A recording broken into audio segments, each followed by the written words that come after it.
My name is Dr. Ruth Mary Allen, and this is my podcast, Brain Health Unchaining Your Pain. Our world has become a minefield for our children to get the best out of their brain and whole body health, which is why I founded the Wellbeing Warrior Academy to help them navigate this minefield effectively. Right now, if you go to www.wellbeingwarrioracademy.com and use the code podcast10, you can get 10% off all programs. That's www.wellbeingwarrioracademy.com and use the code podcast10 at checkout. Now, let's get back to this week's episode of Brain Health Unchaining Your Pain.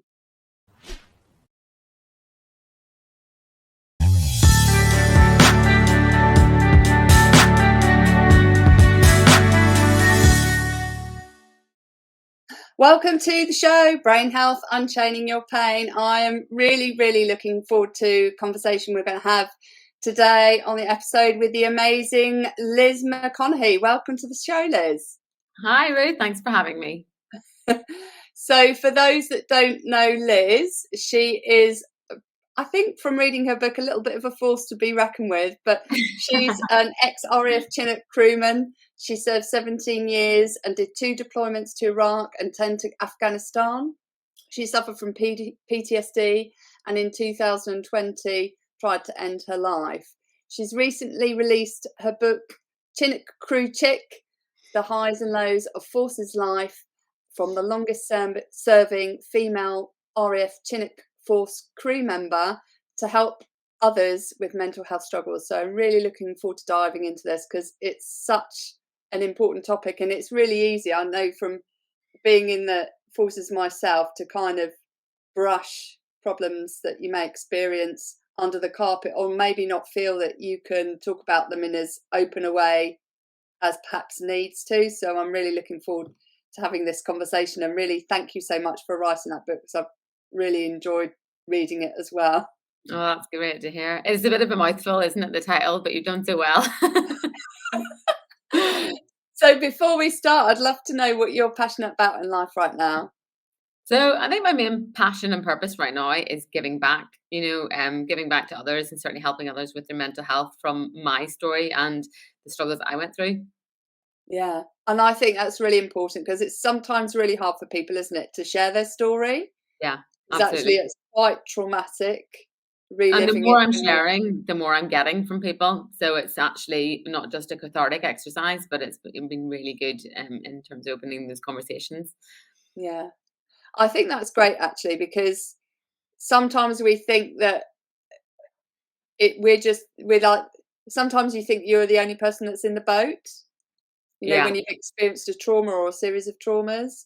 But actually opening those conversations, you realise actually there's a whole boatload of people out there. That's the biggest feedback I've been getting from a lot of the talks I've been doing. A lot of sort of after dinner talks and kind of like sort of evening talks with people, and that is the biggest feedback I get from people is they come up at the end and they say, I thought it was just me that was feeling like that, and they realise that actually everyone goes through these struggles.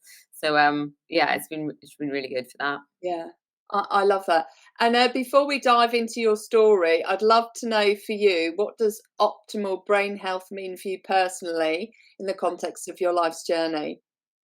That's a really good question. I think for me, and for how I learned the hard way, is that I was pushing my brain to its limits. I wasn't giving it time to decompress after the things that I'd seen.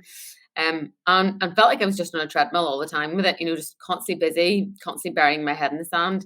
So I think in terms of optimal brain health now, I know when to step back and say enough's enough. Not just to say that I'm not okay, which is obviously really important as well, and it is okay to not be okay, but also to say to people, I've had enough today. I'm going to go to ground. I'm going to take some time out to focus on me. And certainly, looking back at my experiences in 2020, there's so much more goes into how to keep your brain healthy, and that's things like diet and exercise. And I know it's the oldest saying in the book, get out, get some fresh air, go for a walk with friends. But now I've learned to balance, an hour in the gym versus an hour walking in lovely bright sunshine like we've got today with friends. I get just as much from that as I would do going to the gym for an hour and being on my own. So I think I've really learned to balance things and understand what needs to go into my body and my brain to keep it healthy. And I think that's a really important point. Obviously, particularly with COVID happening, is people, and I certainly noticed for myself personally, is that because we do a lot of working from home, it's easy to forget that you can get away from your desk and get Yeah. outside, because you don't necessarily have the same incentives that you would have had in the office because you had to. Yeah, Um, exactly. I'm hugely gregarious. I just love people, and that's one of the great things about having the book out and doing all these kind of events. I'm meeting so many people and almost feed off their energy. But there has been times working from home where I haven't even left the house for a whole day. And if you let that kind of mission creep happen, where the next day you don't go out and the third day you don't go out, or you go to the petrol station and back or the shop, and that's it, you have very few interactions with people, and that's a really dangerous place to be for your mental health. I think we all need yeah. to be around people, and that's the biggest lesson came out of COVID, isn't it? That we actually need people. We all love to pretend we're an island and we're really great at being, solo operators and independent. The truth is, we all need each other on this planet. Yeah, I think so. And has there ever been a time, if you could take us back, um, when you felt that you felt alone, that you didn't have that network of people that were so essential to you? Yeah, I mean, it was COVID for me, really. I joined the Air Force when I was Okay. 19. I mean, it was like being in a big family. From day one in the Air Force, you are surrounded by people that are very like-minded, very driven individuals, and you work with them, you go to the gym with them, you sleep, eat, repeat with them. We deployed to Afghanistan. We all lived together for 3 months essentially, so they do become like brothers and sisters. And then when I left the Air Force, I kind of lost that really close network. But I still had a quite good network in terms of they were all around my local area, and I got a new job and had a very similar kind of bunch of family/colleagues in that new job. But as soon as we got locked down, all of that was gone. And I had recently gone through a divorce, so I was actually living on my own during lockdown, and it was that separation from everyone. In the early days with the very first lockdown, if you remember, we weren't even allowed bubbles with people. The bubbles didn't No, exist. unless you had a very vulnerable person. Yeah, and there I was, literally just me on my own for weeks on end, because I think it was only meant to last for 2 weeks to begin with, and then we ended up, I think, 6 weeks into it. And the only person I would speak to sometimes face to face was the lady in the co-op around the corner. Oh, I'm sure she wanted rid of me sometimes because I stand there forever talking to her. But it was a very lonely time. That isolation was just, very raw. yeah, and I think that's a really good point to bring out, is that, you know, COVID kind of really changed the dynamic of our view of mental health, didn't it? Because Yeah, we became so used to that, being connected to everybody. And then suddenly, for people like yourself and many other people who were, you know, physically living by themselves, is that connection was taken away with the most important people that you needed to connect with, even if it was someone from the co-op or, you yeah. know, the post office or whatever. It's like there is another human being out there beyond the four walls of your Yeah. house. What I did think as well, I mean, I am a really social person, and the deeper we got into lockdown and the more isolated I became that year, the less I actually wanted to talk to people, and it became a really absolute opposite of my normal being and my normal sort of habits. The phone would ring sometimes, and I hadn't spoken to someone in 3 or 4 days, and the phone would go. I wouldn't answer it. I just stared and stared at it, because by that point I was becoming so isolated and so closed up mentally, that I didn't actually want to start talking to people. And as that year went on, I became quite unraveled of PTSD, which I'm sure we'll talk about later. But Mhm. I didn't want to answer the phone and have to pretend that everything was okay. And I knew that those questions were going to come. So I just Yeah, isolated myself even further, and it became a very downward spiral very quickly, yeah. almost going further and further into that shell, which for me, who's so chatty normally, was absolutely 180 out from normal behavior. Yeah, I know my mum lost her husband, my dad, just before lockdown, and obviously she lost him in October, and then we went into lockdown, and she was very isolated herself, and she freely admits herself that she started closing down to Yeah. quite a certain degree, because Yeah. she didn't want to pretend everything was okay Yeah, when and it that's wasn't, and exactly it what I did. got to the point I had to intervene. Yeah, and what as well is that my behaviors changed as that year went on. Not just in terms of mentally, but all the things that I'd love to do. Like I did a lot of running before lockdown. I Yeah, mean, in forces, I was kind of at the top of my fitness peak. Really, I used to do triathlons and things like that. yeah. all of those things I used to do all the time, I stopped doing. I stopped loving doing them. And even when we came out of the first lockdown, and we were allowed to go out for runs and slightly longer walks, things like that. And even when the gyms opened later on that year, I didn't go back. And at one What point, do you think was the reason for that? Was it because you got in such a deep, dark state? Is that absolutely. what? Yeah, Yeah.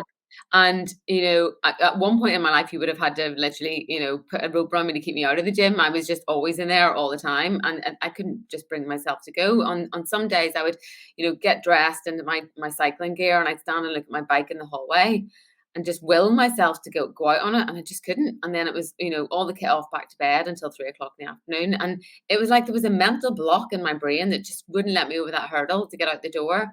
And I think if we hadn't been in lockdown, anyone I knew would have picked up on those behavior changes really quickly because they were yeah, quite significant.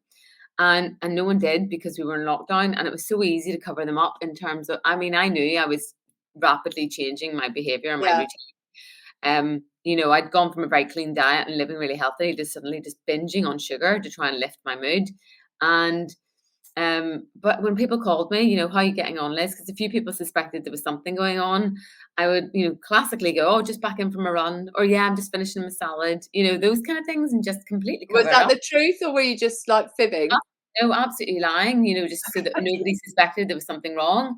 And, Yeah. I covered it up because I didn't want to be a burden to anyone. I almost didn't want people Uh, to start digging. Because I think I didn't at that point want to admit that there was something really, really wrong happening in my brain and it was going in the wrong direction. yeah. It's interesting that you said that you didn't want to be a burden.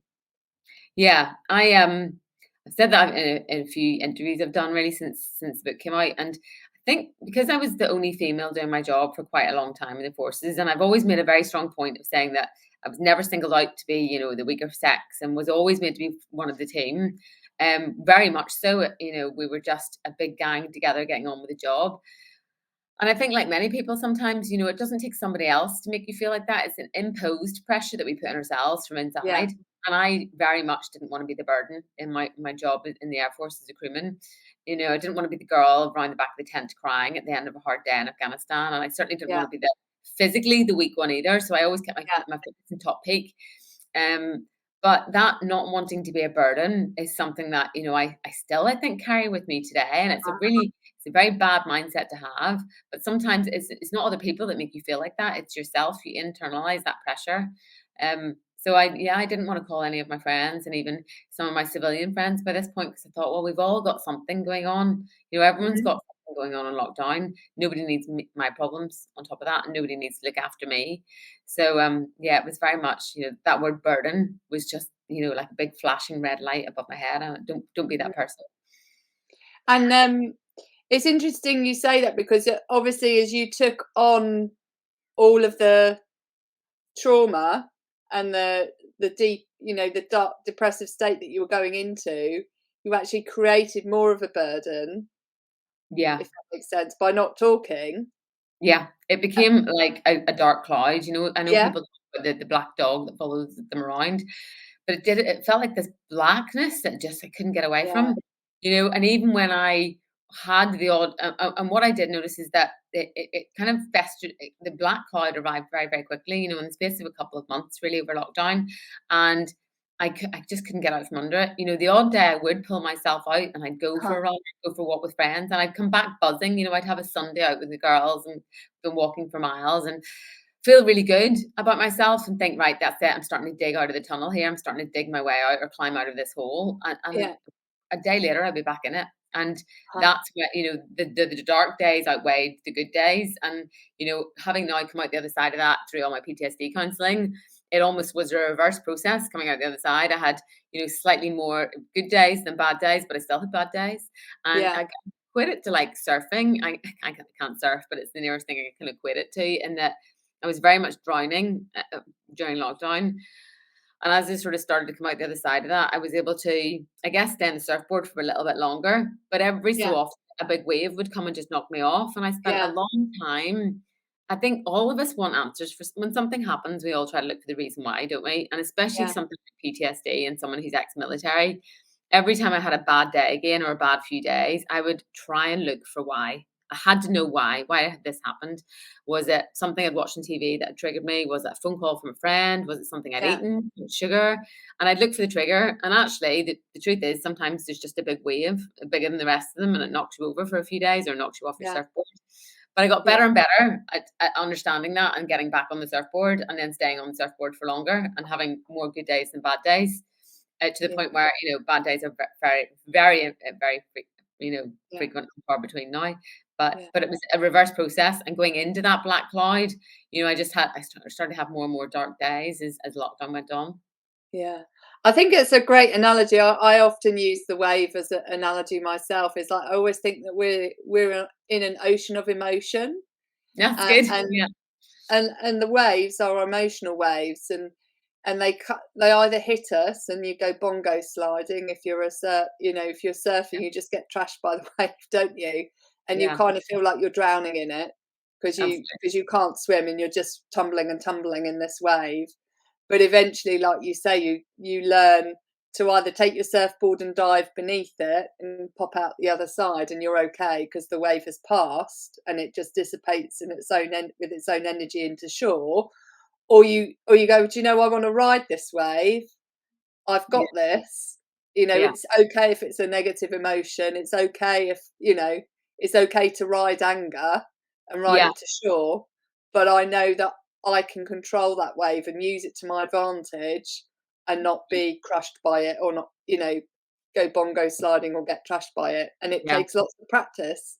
Oh, it does. And one thing I have found is that having embedded routines help you get through that. So because again, I used to love going to the gym all the time, and whenever I was having one of those dark days, I just didn't want to go out the door, didn't want to go. Yeah. And what I realize now is that even if I don't want to go, and for me, it was so hard to get my head around this concept because I'd always been that gym bunny. I'd always been that person in the forces who didn't have these waves hit them. I was on it. I was the resilient girl. I didn't break. So for me, it was so, it was so far removed from my personality to have these waves being able to hit me and knock me over, because I was, unbreakable at one point, or so I thought. Yeah. But now I realize that even on the days you don't want to put the trainers on and you don't want to go out for a walk with your friends, you don't want to go to the gym, it's that routine and going, no, just go, and you will feel better for it at the end. Yeah. I know I can say that because I'm able to do that now. That said, I know there'll probably be people watching this who go, or exactly the same place as I was during that real deep depression and lockdown, where I was almost saying that to myself. My mum was saying, Elizabeth, just get your trainers on and just go for a 10-minute walk. Easier said than done. I just couldn't even motivate myself to push through that and stick with a routine. So I know that I'm in a better place now because I know that I can, even on the bad days, go and push through and keep that routine going. And it almost does, like you say, diving under the wave. I get through it. And equally, the days that I want to ride it, I sometimes sit at home and get a bowl of popcorn out and watch some Netflix and tell the boss I'm not functioning today, I'm not humaning today. And that's all right as well. I think that's all right for anyone. You don't necessarily have to be somebody who's had PTSD or somebody's gone through some trauma. There's just some days that we don't want to be an adult and you want to climb under your duvet and live in a tree hut and lock the door. So that's also okay. But it's being able to be human and authentic and being able to admit that some days we're just not all on point. It's not all 10 out of 10 in terms of mood, and it's not all, amazing Facebook pictures making it out that your life's amazing, because it's not for, it's not all the time for everyone, and that's absolutely impossible to, try and even achieve that. Yeah. And I love to sort of, from the point of the fact that you were very active and obviously went into lockdown, and the ability to be active, going to the gym, was kind of taken away from you because you had the routine and then you couldn't do it. You were generating, from a activity perspective, lots of really helpful neurotransmitters in your mind, like BDNF and oxytocin and serotonin and dopamine and so on, that your brain would have really been loving because you were exercising, and it needed those things to function during the day. And then obviously when that was turned off, like the tap was turned off, like hormonally our tap gets turned off as females at some point in our lives, our hormonal tap turns off, is suddenly you don't have all of the happy chemicals that you would have had flooding your body every day to top you up. So eventually it just drains and drains and drains and drains. that you run out of the dopamine motivation chemical to get you to fill up again. That's exactly it. I And don't, I think you've absolutely hit the nail on the head. I think because I exercised so much, I mean, some people would have said I was addicted to exercise, and that's the truth. It was, it was such a response to my trauma and such a coping mechanism that I used to run, 10 miles a day easily yeah, and every day. And a lot of forces people actually, it sounds like a lot of fizz as we call it, or, when we go to the gym at lunchtime and maybe run to work and run home from work. And a lot of people I knew did that. yeah. And we were almost addicted to fizz. But Well, you then, run it off, don't you? If it's I mean, I like to run stuff off, but yeah. it becomes a thing that helps you release the tension Yeah. that And gets very built much up. I did solo sports, I would do cycling and running and swimming and things where I didn't have to engage with people. And but it would help me very much to empty the bucket and Yeah, then top up the bucket with the good stuff, like you said. But as the first few weeks of that lockdown, I look at how other people cope with lockdown. I have a really great friend who had just started boxing before lockdown, and as lockdown hit, she just absolutely shot through to the stars. She started doing her boxing training and going out for runs and skipping in her garden, and she was able to kind of motivate herself to do all those things. And there was someone like me who was so motivated normally, just hit rock bottom and yeah, couldn't. And like you say, as the first 3 or 4 weeks kind of carried on, it was those initial weeks is that there was less and less exercise. Like you said, the good stuff went down in my body, and I had to replace it with something, because I think that's what addiction is, isn't it? You can't just stop. Usually you have to replace it with something else. And I absolutely replaced it with sugar and was addicted to sugar for about Mhm. 6 months. Because you Um, would have had the serotonin, which is your happy chemical, was what you would generate from an exercise perspective, and obviously just gradually that bucket emptied, and yeah. before you knew it, it was almost like the kind of too late because Yes. you noticed too late. And then the only option, because you didn't have the motivation, the dopamine was low too. The Yeah. easy reach was the sugar, which is what I did when I hit a depressive low and, for me, started having suicidal thoughts. The go-to was not exercise, I used to love doing, but Yeah. reach for the chocolate cake Yeah. every And afternoon, and the coffee hit to yeah, I would turn my eat brain like back loads on. of sugar cereals was my thing. And I look back now and I think, like, I don't know how I was fitting some of it in my body, because I would go through boxes and boxes of cereal in a day. And the thing with sugar is that obviously the more you eat and the less you move, you're going to start to put on weight. And the more weight you put on, then the less you want to move and the more you want to eat, Yeah, because you're depressed about that. And it's a really very vicious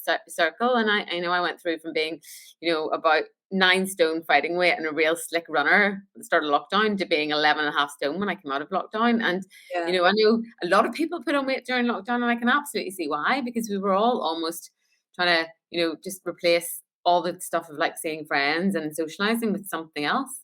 yeah, Um, I certainly wasn't drinking. So for me, sadly, it wasn't partying and barbecuing during lockdown that everyone else had. It was just this yeah, pure addiction to sugar and trying to yeah. get as much of it into my body as possible. Yeah, yeah. I'd love to go back to the start of your career now, if you wouldn't mind, to where your story started.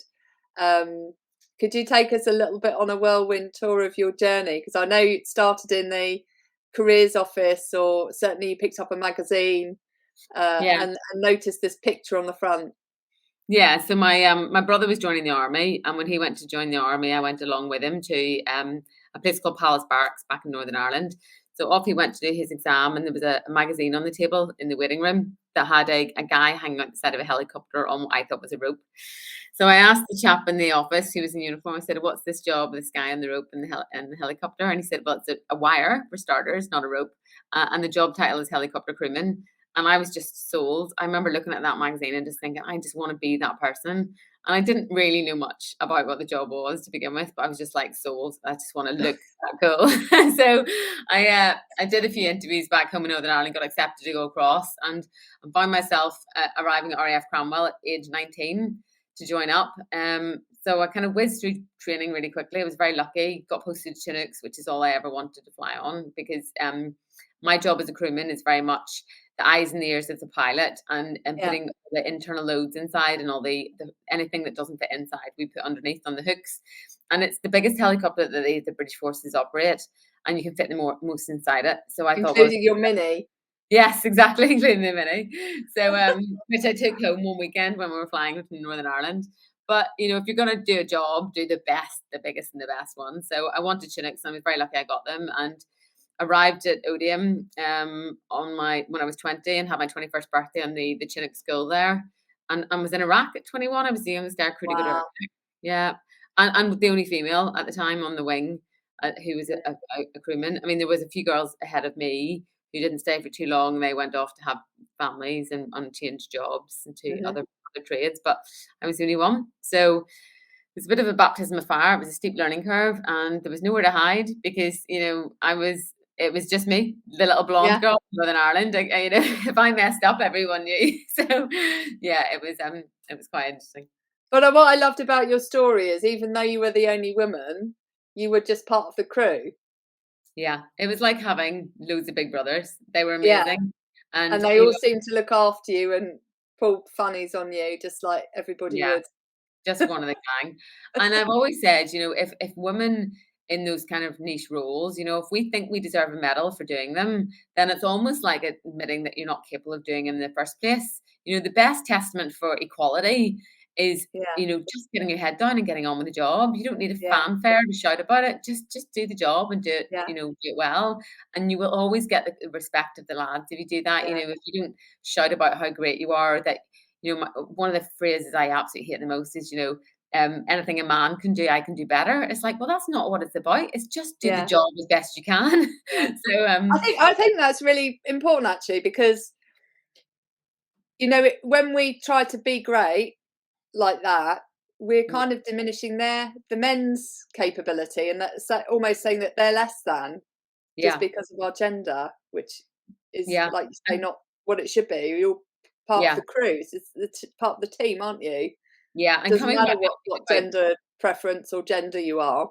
No, coming back to that thing about being human as well, no matter, even if I was, absolutely amazing at my job, there would be things that I couldn't do just because of my physical ability. But, some of the lads would have to help me. And it's having the humility to say, look, I'm not strong enough to do this. Can someone help me?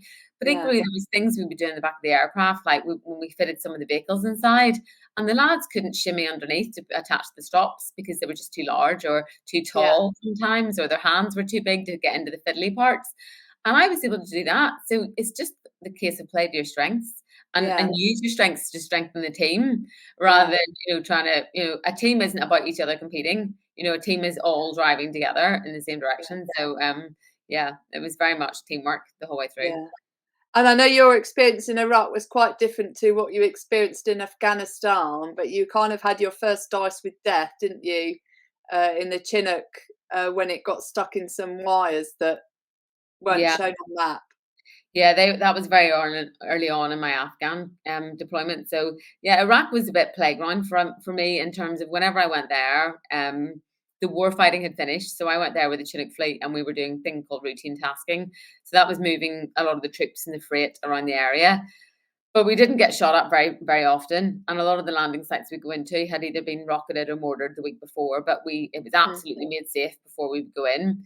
And then, we moved to Afghanistan in 2005 and it started to ramp up. Now, the early days in Afghanistan, again, was quite quiet. And as the campaign kind of escalated and we put more and more troops on the ground up the Helmand Valley, then things became more kinetic and more bullets were flying. There was more IEDs and that's where things certainly ramped up. But yeah, early on, my aircraft flew into a set of wires at a place called Kajaki Dam, which was at the northern end of the Helmand Valley. Now in the UK, if we'd flown into a set of wires, we absolutely would have landed on straight away and probably left the aircraft for 3 or 4 weeks to be repaired, in-depth repair sort of system. But that day, we flew into a set of wires that we hadn't seen. They weren't marked on any maps, and the first thing I remember was the aircraft jolting really badly, and then a huge bang. And as I looked out into the 3 o'clock, we saw the wires sparking off into the 3 o'clock, and the smell of burning electricity absolutely filled my nostrils. It will still stay with me to this day. If we're ever talking about something that will take you back to a traumatic time, it's that smell. And I thought, we were going to crash. We started wallowing towards the ground, and the pilot was shouting, I can't see, because the cockpit had come in on his face. And then the co-pilot took control at about 10 to 15 feet off the ground and pulled in power and pulled us back into the air. So we had to limp back to Camp Bastion because unlike the UK, as I say, where we would have landed on and inspected for damage, you don't have that luxury in a war zone, sadly. So we had the longest 45-minute flight of my entire life, limping our way back to Bastion, not really knowing what damage we had done and whether or not the aircraft was going to, sink to the ground at any moment. But we got it back and lived to fight another day, as they say. But your brother was there at the time, wasn't he? And he saw it. Yeah, he came over. He was there with the army. He was an aircraft mechanic for the army. And he came over the next morning and said, Liz, have you seen the Chinook parked up in the hangar? He went, that crew are lucky to be alive. And I said, yeah, don't tell mum. So, it was pretty badly damaged, to be honest. Yeah. And obviously not, only go for as much detail as you like, because some of this that you may say now could be quite traumatic for some people. But if you don't mind me asking, what for you was one of the hardest parts of your tour in Afghanistan? And only go through as much detail as you're willing to, please. Oh no, absolutely. It's funny, the greatest honour of my time there and the greatest purpose was the MERT that we were on, which was the Medical Emergency Response Team. And that was the flying ambulance that a lot of people watching and listening will have seen on the BBC News. So essentially we were tasked and we were always on a standby to go and collect any of the injured soldiers on the battlefield. And as I mentioned earlier, this early days it was very quiet because we didn't have that many British troops on the ground. And then from about 2007-8 onwards for 4 years, it was, really busy. And my busiest day on MERT was we had 14 shouts back to back. Wow. And we would be bringing in casualties on stretchers, dropping them off at the HLS, which is the helicopter landing site at Camp Bastion. And then another one would be coming in on the radio at the same time, and we'd back out again.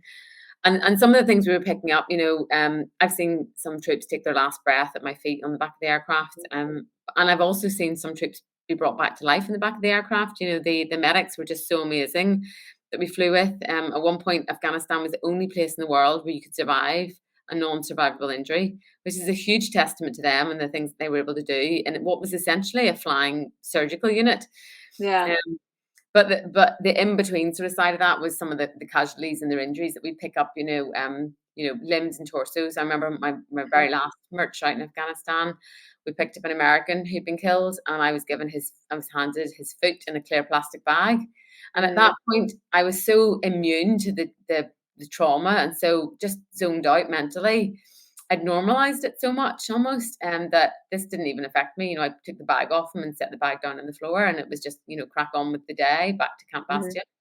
So, I look back now and I think, that was probably a coping mechanism really, is that for very much when you see those things and, torsos on stretchers and limbs everywhere, you have to zone it out. You just have to get on with your job. We always looked after those bodies like as if they were just a very precious piece of freight. We tried not to personalize them. I certainly never really wanted to know what the outcome was at the end. And you'd know if someone hadn't made it because a thing called op minimize was canopied around the station around Camp Bastion, which meant that essentially someone had died. And they did that so they could lock the telephone lines down and the internet down so that at least the family of that person were told through the right means and the right methods. Before the news told the story. Yeah, but when we heard op minimize being tannoyed, your heart sank, especially if you'd been on the MERT shout that morning and you knew that whoever you'd brought back hadn't made it. So it was no hiding from it, really, sadly. And how did you manage to decompress from that? Because I know you talked about at the beginning is like brain health for you is making sure you have that downtime to know that it's not okay and that you have to do something about it.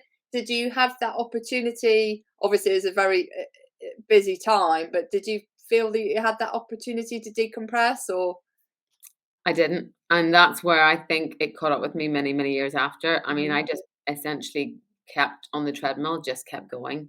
I would run at the end of the day, I'd go off to the gym, but I just kept, I've got a job to do. They need me. They're relying on me. Don't let the side down. I ended up doing 10 op Herrics in the end, and each and every one of those, I was on MERT for a significant amount of time. And in the early days, we were on it for a week at a time. And then whenever it became so traumatic that the commanders moved the duty to a day on, day off. But I also think you can't underestimate that even if you were on the duty and you never got a shout, the bat phone never went, it's that heightened response of being always on high adrenaline. The way the system... And high cortisol because you're stressed that something's going to happen. Yeah, and the way the system was actually really poor looking back on it now, but we lived in a little tent and we had the medics beside us and the force protection beside that. And we were on a response time 15 minutes during the day and 30 minutes at night time. And that meant that that was purely really divvied up like that so we could go to sleep at the end of the day and actually get some proper rest. But the way that the shout would come through to the tent was on a field phone, which is an old army system. Yeah. And it would ring twice for an admin call. So if they just wanted to call and tell us that the aircraft needed swapping or there was a brigade commander coming to visit or something like that, it would ring twice. But if it was a shout, it would ring once. So the phone would ring once and everybody's adrenaline would go through the roof. And then you would wait for the second ring. And if the second ring didn't happen, you'd obviously sprint out to the aircraft. So it was a really, really rudimentary system in the end, and probably would have been much better being rigged the other way. But or a different tone. Yeah, but that heightened sense of response all the time. And not just that, but going from the depths of sleep at 3 a.m. in the morning to suddenly flying over the fence, arming up your weapons, and 10 minutes later flying into a hail of bullets to pick up some casualties. Because we did that, we were never held off. We had to go and get them because they only had an hour to live, some of them. So, and going from that deep, deep sleep into that absolute complete spike of adrenaline was probably pretty dangerous in the end. But in terms of decompression, we didn't really do any. It was only from about 2010 onwards that the British forces on a whole decided that we would do decompression coming back from theatre. So we'd leave Afghanistan, we'd have 2 days overnight stop in Cyprus, where we'd be allowed to go to a beach, and we'd have to, we'd put on our normal clothes like shorts and t-shirt instead of a uniform, and we'd be allowed to have 3 tins of beer that evening. And during that day, we'd have some briefs about mental health and chat with the padre, who's essentially like the priest that's there. And I think it definitely had a place. It was definitely useful looking back, but by that point, a lot of the damage had been done for a lot of people. It's kind of like you had a trauma bucket every time the phone rang. Yeah, you'd kind of fill your cup. Yeah. But because you couldn't decompress, you just put the cup that was full back in the cupboard. Yeah. And then took another empty one out, and then you just kept on taking the cups out and putting them back in the cupboard. And they're full. And before you knew it, that you hadn't emptied any of them because all of the buckets were full, all the cups were full. And that day, and whenever I took the overdose, many years later, I referred to that as the day I threw all the files in the back of my head everywhere, because just like your cups, I had been storing all of these little files away at the back somewhere, and never really reading them and acknowledging what trauma was on there. Just being like, right, file, forget, file, forget, file, forget, and they were all in there at the back, taking up plenty of space.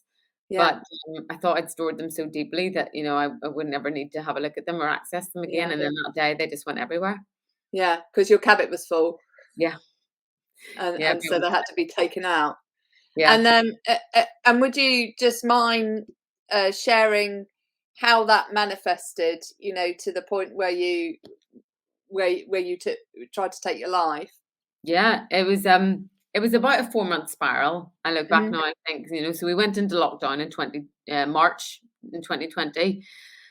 And I started to lose all the routine and purpose was the first lockdown. I lost that, the coping mechanisms we spoke about, the exercise, all those kind of things. Seeing friends was another one. Classically, if you're going through stuff, you go out with your mates and have a pint, especially in the forces. We go down the pub on a Friday and we talk about some of the things we'd seen. That was all gone. So the initial lockdown lost all those factors. We came in and out of lockdown, I think, a little bit that year. And I think by the time we went into the second one, kind of over the summer, I was already now in a bad place in terms of my new routine. So my new routine was no exercise, was the sugar, was all those bad habits. And then I started to develop insomnia really badly. And I think insomnia was kind of another sort of, thing that came out of the lack of routine and the sugar. Because if you're constantly eating sugar, you're not going to sleep well. If you've got no exercise, you're not tired, you don't sleep well. And sleep deprivation is a really dangerous thing, as I'm sure you're aware of. Yeah. We use it as a form of torture whenever I did my escape and evasion course. Yeah. So I know how dangerous sleep deprivation can be. And your mind starts to play tricks on you as well. And the more you don't sleep, the more you try to sleep, which is even worse. So I started to, one night I remember being awake and I started to look up the back catalogue of some of the soldiers that I picked up on MERT. So some of those precious pieces of freight that I'd never ever wanted to know the back story of, I was now Googling them for my logbook. And they were, finding out. You opened Pandora's box of trauma, basically. Yeah. And the red flags were absolutely there. You know, I had red lights flashing everywhere, knowing that this was bad, bad behavior. But I just didn't tell anyone because I didn't want to be that burden. And it got to the point. So the last 4 days, really before the overdose, I had such poor sleep that I finally said, I just need to sleep. I need to get a good night's sleep. And I had been prescribed a drug called amitriptyline, which is a very, very widely prescribed drug for a lot of veterans, actually, with amputations, because it's a nerve and pain blocker. I'd been prescribed it for my neck injury, which I developed during my time in the forces, and it's also an antidepressant, which I didn't know. I say I was taking it as a nerve blocker for this pain, and it's a really great sleeping tablet, which I'd been told whenever I first was prescribed it, that, you know, take it at 8 o'clock at night because it'll wipe you out. So I thought, well, I'll take one of these tablets, and I had been taking them a little bit sporadically for neck pain, and I also remember taking one the night before a job interview because they do wipe you out. So I took one on the Sunday night and had the best night's sleep ever, and then took another one on the Monday and had a really great night's sleep. So much so I'd actually ordered a repeat prescription of them because I was due a repeat anyway, and I thought, well, these are great sleeping tablets. So I'd ordered a repeat prescription on the Monday. By the Wednesday, having taken another Monday and Tuesday night, I woke up on the Wednesday and it was like I'd been body snatched by the Grim Reaper. I woke up that morning and I just wasn't myself. I had suicidal thoughts straight away and felt like I was just watching my life through a movie. I was detached emotionally from my body and myself. Yeah. And you'd probably not taken that medication that often, so you'd not had the kind of condensed effect of it. Absolutely. So I called the GP that morning at 10 o'clock, and well, I actually emailed the GP to say, look, I woke up this morning and I'm having these suicidal thoughts. It's very unlike me. And it's classic, you know, it's so hard sometimes to lift the phone and say that to someone. So I just did what I thought was an easier option, sent an email. And I actually sent it to the pharmacy by mistake. So they sent an email back saying, you've come through to the pharmacy. You need to call the GP, not us. Here's the number. So I was like, okay. So I called the GP and said, you know, I woke up this morning, I'm having suicidal thoughts. It's very unlike me. And the lady on the phone said, okay, can you call back on Thursday? To which point I just broke down. I was like, goodness, that's terrible. But don't forget, we were in COVID times and they were absolutely stretched. So after breaking down, she said, look, I'm really sorry, but I'll get the doctor to call you this afternoon. So the doctor called me at 2 o'clock and I explained everything again, broke down in tears to him. And he said, look, I'll prescribe you some antidepressants that'll be ready this afternoon. And he did say, when you do take them, they'll put you in a worse mood before they pull you out of this hole. Yeah. But at no point did he say, do you want to come across and speak to someone in person? And I only lived opposite the surgery. He didn't say, what other medication are you taking? Which would have been a really important question, I think, at that point. And he also didn't look at my notes to see that I'd already reordered amitriptyline on the Monday. So I hung up the phone that day and thought, well, actually, no one cares right now. And the irony is that I could have called any of my friends and told them the same thing, and they would have been there in an instant. You know, people did care. But in my head and the way that my brain was playing tricks, I absolutely thought, that's it, no one cares. Well, I think because the carers were not expressing, you know, if you go back to your experience, is you always cared. Yeah. You know, irrespective of what state of health the people were on the Chinook. Yeah. You know, you always cared. It didn't matter what state of mind people are in. You were always there for them. Yeah. And unfortunately, they weren't there for you at the time that you needed them most. Yeah, and you're absolutely right. And you know, I never really thought about it like that. But I just thought, they just don't care. So I went across that afternoon at 4 o'clock and picked up my lethal dose of drugs now, 2 bags of drugs from the chemist. The same chemist that I'd emailed that morning saying that I wanted to kill myself, and I skipped merrily home. And I was strangely calm at this point. It was almost like a weight had been lifted off my shoulders because I'd finally made my decision. And I always refer to it like sort of like a tunnel. I think like a water slide. You know, I had at that point picked up my donut and I was at the top of that water slide and I was only going one way and nobody could have stopped me at that point. I was in the departure lounge.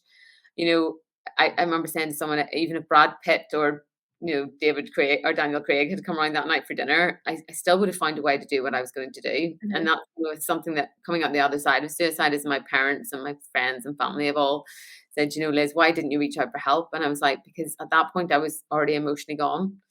Yeah. So I wrote a suicide note, you know, to my parents and mentioned a few family in that and a few friends. And, I've always thought suicide is the most selfish thing that anyone could do. Anytime I've heard of suicide, or people being affected by suicide, I remember thinking, what a shallow and like selfish way to leave things. All those Mhm. questions, all those unanswered questions, and all that thought from other loved ones, going, what can I have done to stop that?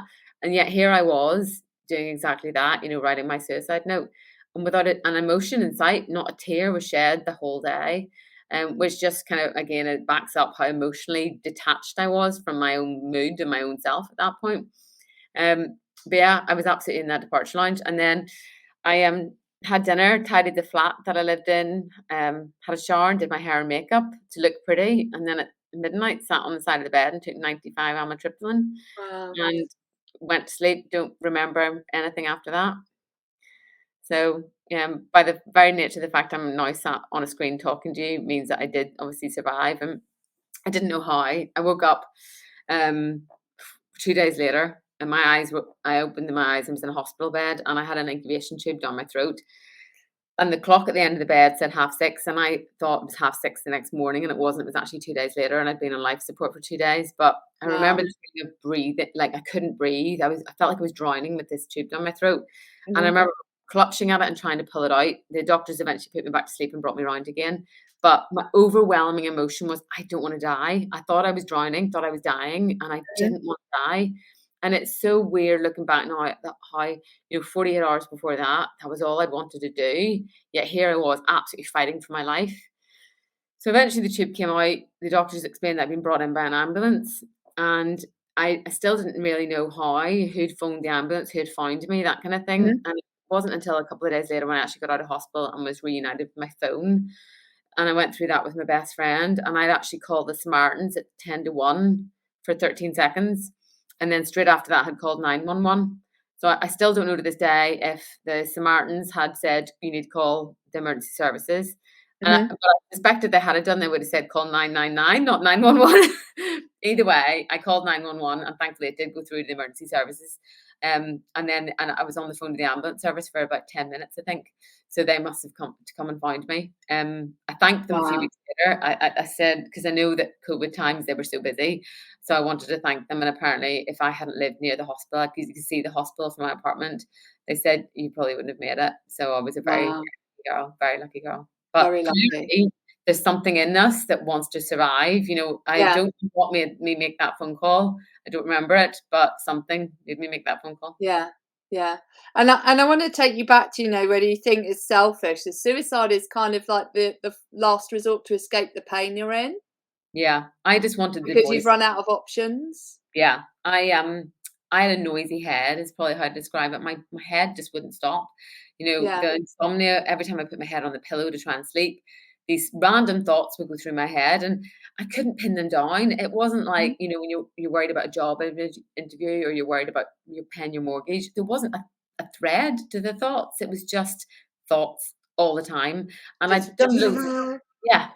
I'd done loads of stuff about mindfulness and about how you should imagine the train coming into the platform, and then seeing the train, acknowledging the train, let the train move on. I was trying all that. It just wasn't working. It's too And busy.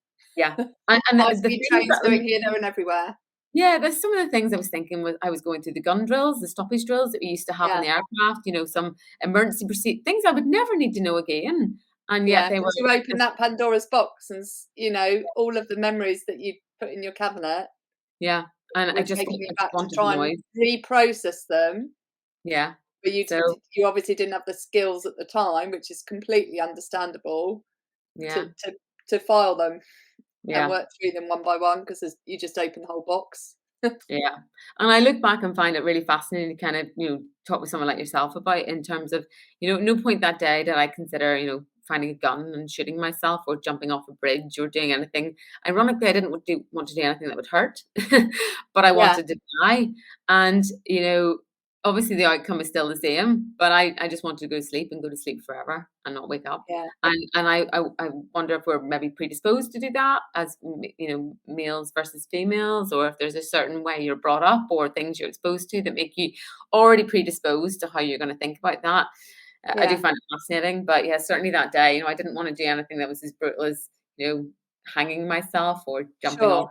thing. And it's really weird looking back now on how my mind was working. Yeah. I think it's, obviously people choose different routes, don't they, to get rid of the pain. And I think it's interesting if looking at people who come to the end of life, they just want to go to sleep. Often they want to go to sleep, Yeah. so that they can end the suffering that they're in. Yeah. And we don't necessarily pay enough attention to the fact that you don't have to be in physical pain to Yeah. necessarily want to go to sleep to end it. Yeah. It can And it's, be I mean, emotional pain, yeah. mental pain, spiritual pain, because your outlook on life has been completely shifted, and obviously you had an awful lot of aspects of that all wrapped up in when you first went into lockdown, because you changed from your job that you loved into a different role. You obviously had the emotional pain from the divorce that you were going through, and then you had, when you opened that Pandora's box of trauma, you had to all of the mental pain and the Mm, emotional pain layered on top, that just, you obviously, your brain couldn't process it all, which was why it was absolute. whizzing Yeah. at 1,000 miles an hour. Absolute overload. The chapter in the book when I'm talking about that kind of spiral, that downfall, I call the chapter the domino effect, and that's very much what it felt like. I left the forces. Well, the first domino was really I lost a very close friend, one of my best Yeah, friends, another crew girl with me. Her and I dodged bullets in Afghanistan for years together, and then she got diagnosed with cancer and sadly died in 2017. And that was like the first domino, and then I got medically discharged from the RAF, which was like the second domino, and that lack of identity coming out the other side, that was yeah, huge as well. In the forces, a lot of we all wear our name badge on our chest. And yeah, I often wondered if that was so other people could see who I was, or if I knew who I was. Every day I could look down and it said Liz McConaghy Crew Chick.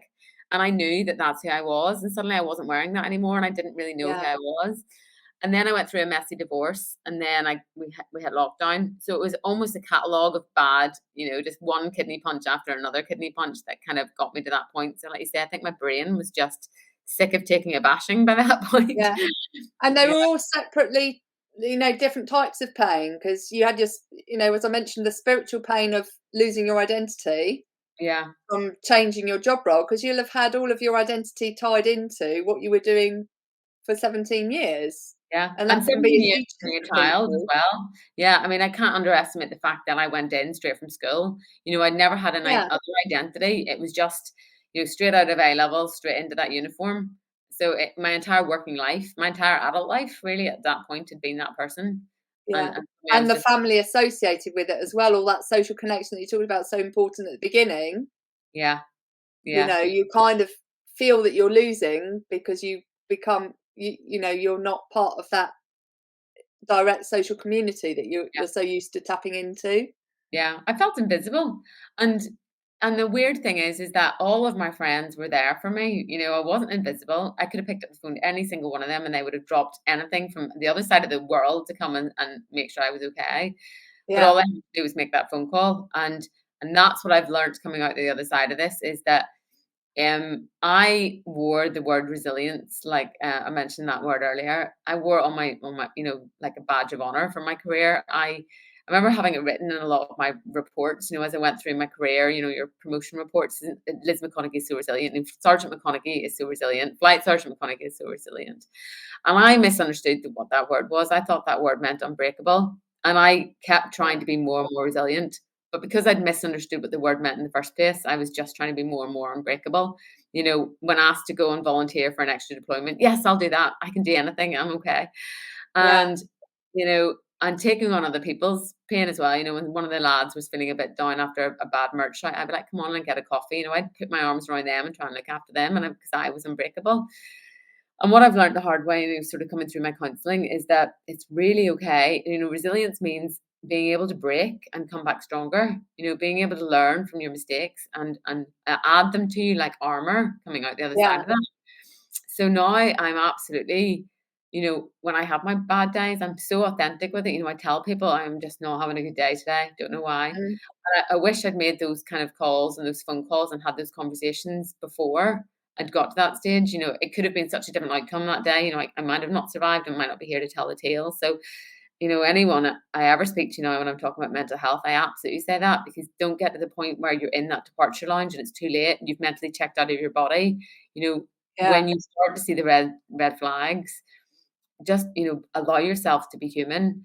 I certainly ask twice now whenever I speak to people, and ask them how they are. I always ask twice, because when people were asking me that year, how are you? I'd say, yeah, I'm okay. Living the dream was a good one to try and get away from the conversation, and then turn it straight back on them. I'm okay. How are you? And it meant that they didn't dig it deeper and go any Yeah. further. But usually if someone would ask me twice, it would just be enough to crack the eggshell a little bit, and I kind of Yeah. start to waver. And I also now give my mental health a number, which I find really useful. I sort of, and I think other people find it much easier to sort of, instead of actually saying what's wrong, just say, I'm a 2 out of 10 today. Yeah. That's really interesting, because I did a talk right at the beginning of lockdown and asked people to rate themselves out of 10 from a mental health perspective. Yeah. And you had you had a peak at 6, but there was quite a low trough at 3. Yeah. For some of the people in the group.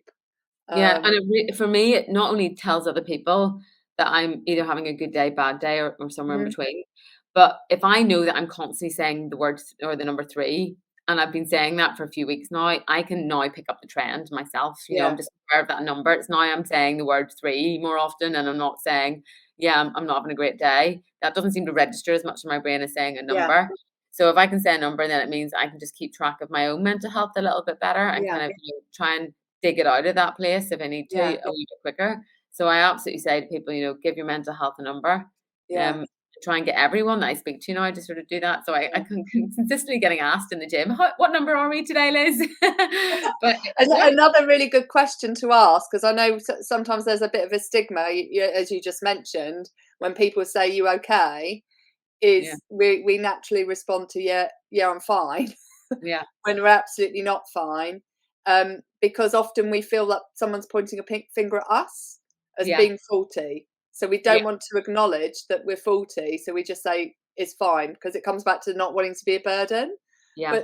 But sometimes if you ask the question, is everything okay? It allows you to look outwardly at things in your life that are affecting you and not be pointing the finger at yourself. So that's what I often do in a brain health perspective, because the brain is just the organ that runs everything. It doesn't mean, just because our brain's in trouble, in the same way as a heart, doesn't mean that the world is going to end, as it were. It just means our brain is struggling. It's not you're completely broken, just need help fixing it. And so when I you love look that. Really good point. Yeah, absolutely brilliant point. I got asked in one of the talks I did recently, and a chap said at the end, Liz, I think I've got a friend who's struggling. How can I go about getting him to open up and to talk to me? And I said, well, I think whenever I was going through my dark times, if someone had said to me, like you said, are you okay? It was almost like I knew I was at fault, and they were trying to find. Judging you, because you kind of point the finger. Yeah, and I said, to be honest, what I would probably do is let your own cracks show. Say, look, I'm really struggling today, and even if it's something niff, naff, and trim, just make yourself human, make yourself authentic, and show your own cracks. And if you show you're cracked, then other people are more likely to open up and go, oh my God, I'm having an absolute shocker today, or I've been feeling dreadful for weeks, or I just can't lift my mood. And people are more likely to kind of warm to that human authenticness, and open up, really. So but I do like the idea of asking, is everything okay? That's a very good, really good one. Yeah, because you look outwardly, and then it starts to identify the root causes. Yeah, because you mentioned earlier, you'd be asking yourself the question, why? That's a really great question to ask ourselves, because we start to get to the root cause of why our brain is struggling. Yeah. So you're like, I was opening things on the internet and getting curious about people who I'd helped, or when I was in Afghanistan, and you start capturing all of these nuggets of information, which in isolation you might not pay attention to, but when you add it all up, you're everything. Yeah. You start realizing that there's lots of dominoes, like you say, that are falling.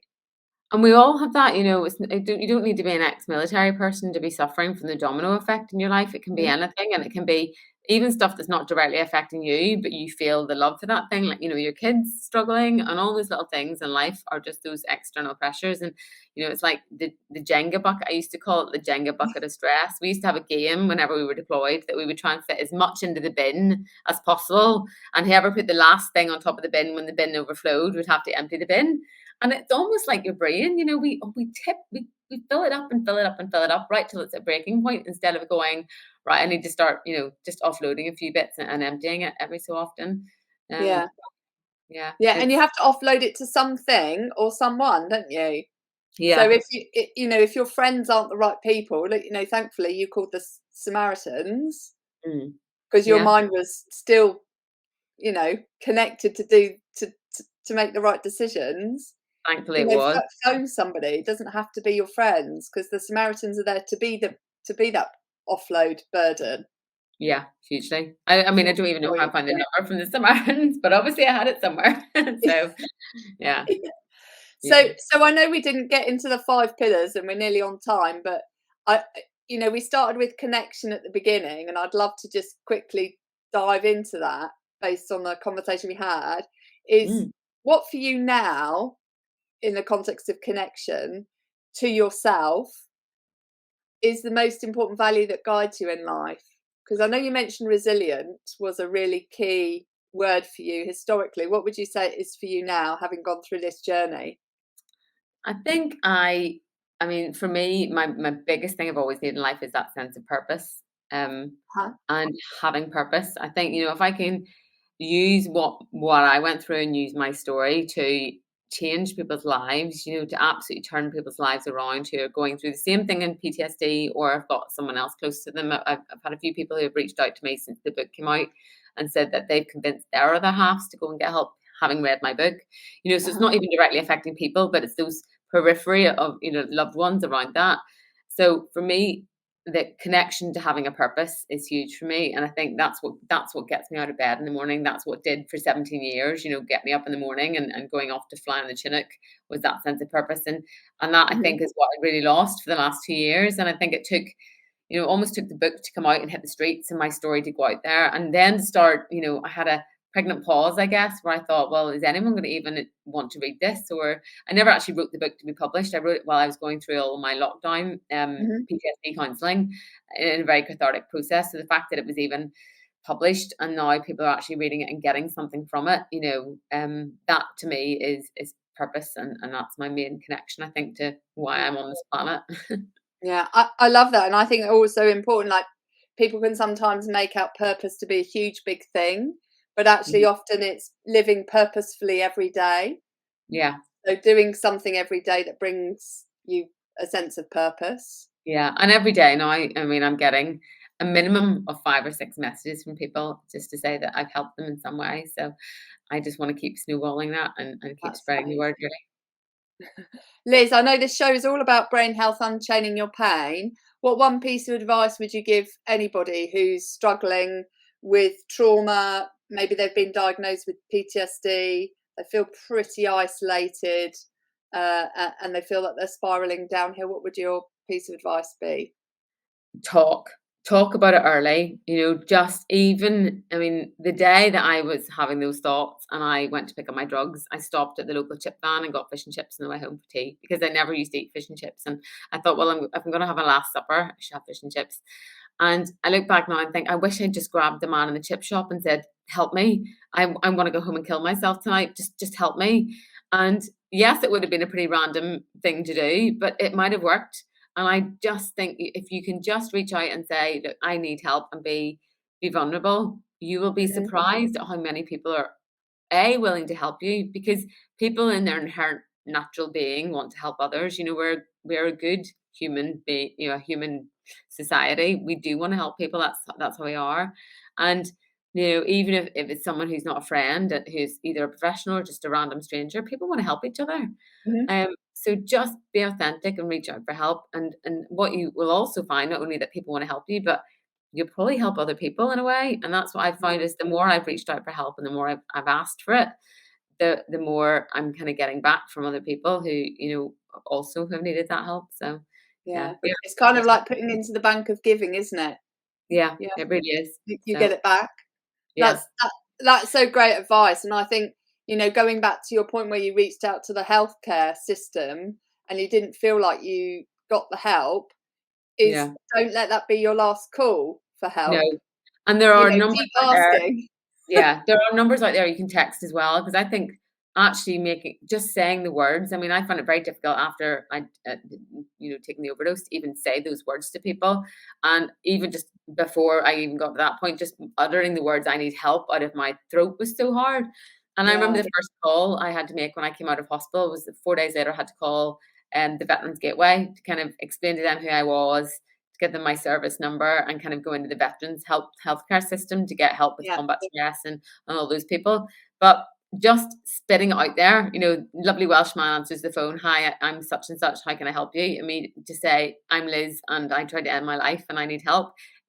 It was the hardest conversation I've ever had to make. But some of the charities now have text numbers. Certainly yeah, Combat Stress do, and I put it in the back of the book as well. They've got a number to call and a text number. And just sometimes we all find it easier to put things in words. It feels slightly less, in your face and quite personal yeah. if you can And just it's put it. traumatic saying it because Yeah, you're opening up that Pandora's box, aren't you? yeah. So, That's very vulnerable. if you can't bring yourself to talk and tell someone, text them and tell them, just put it in words and get it out Mhm. there. So at least somebody can do something about it, because they can't help Yeah. you if they don't know. Yeah. And what we'll do is we'll put the numbers in the show notes as well for people who need help, the Samaritans and so on that you've mentioned, particularly the combat stress and the Yeah, charities that support military veterans, obviously here in the UK, but go yeah, to your local military veteran charity wherever you are based in the world. Liz, it's been an absolute pleasure having you on the show. Thank you so much for sharing your story and giving hope to others. How can people get hold of you to learn about your book and what you do? yeah. So I've recently joined Twitter, and I'm on Twitter as @ChinnyChick. Yeah, and it's great. I mean, I love meeting people and interacting with people. So if anyone is watching and wants to join on there, I just love kind of meeting new people and learning from them. And I'm on Instagram as @Chinook Crew Chick. So the title of the book as well on Instagram. So yeah, please connect. I'm meeting so many wonderful people through this journey. And as I say, not only am I hopefully helping them, but they're helping me in so many ways. The more I talk about it, the more I'm getting out there, and there's less remnants lurking around in my brain. So it's definitely cathartic in a way as well. Yeah, yeah. And I'd love to connect you with some of the other guests on the show. Mike McCarthy, who's been on the show to talk about the loss of his son Ross to suicide, and they're building a Baton of Hope initiative Oh wow. to help get to zero suicide is the ambition. Yeah, Connect with that, absolutely. and if there's anything I can do to support you, your military colleagues, to help people unchain their pain, then obviously hopefully chat with you after, and I'd love to do whatever can to support you. That's fantastic to hear. It does make a difference. It really does, hearing messages like that from someone like yourself. Yeah, and remember, everyone, this show is all about brain health, unchaining your pain. You're not stuck with the brain you have. You have the power to make it better. And Liz here has been kindly sharing her journey to show you how.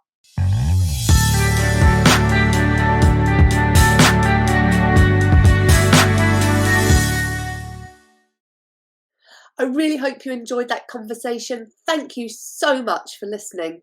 Please be sure to like and share this episode and leave a review on my website or on Apple Podcasts. If you're looking for opportunities to optimize your brain health or unchain your pain from a past trauma, make sure you visit my website www.ruthmaryallen.com and use the code podcast10 at checkout to get 10% off all programs. And always remember, you are not stuck with the brain you have. You have the power to make it better. You have the power to unchain your pain and optimize your brain power and performance so that you can win back energy and time doing what you love.